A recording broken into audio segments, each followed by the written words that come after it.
Hello everyone, welcome back to ServiceNow 911. Friends, we are living in an integrated world. We are ordering food from Zomato, doing payment on Paytm, and then we are providing feedback on Facebook or any other apps. So what is it? This is integration. This is happening because of web services.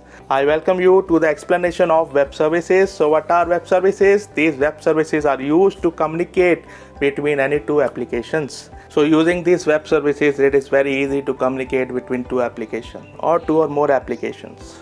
In this particular communication, one is a service provider and one is a consumer. And based on that, we have inbound and outbound web services. People are generally confused between what is inbound, what is outbound, what is consumer and what is service provider.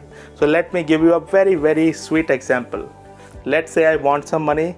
I will call my friend because I am in need, so I am a consumer, and my friend who will provide money is a service provider. And the thing which I will do, that is the call which I am making, is the outbound, and my friend who is receiving the call is called as inbound. So I hope you understand what is inbound and what is outbound. It is a very simple explanation. So now let's talk about something related to the structure of a web service in general. So whenever this application want to communicate with this application will need the address of this application. So address is the very first need. So if you have seen web services, you have seen the URL, you have seen the WSDL.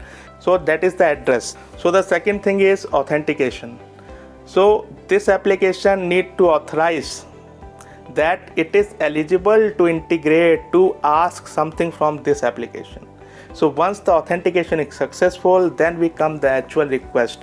Whatever this one is requesting from this one will get interchanged in various data format. So the three steps are address, authentication, and then integration, the request execution. So now let's come to the types of web services.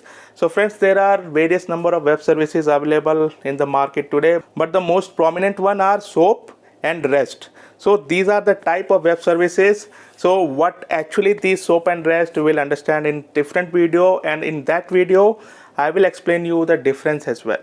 So please subscribe to the channel. Let us know what we are lacking. Let us know what you are asking, what you want, okay? So that the integration between you and me will be more successful. Thank you so much.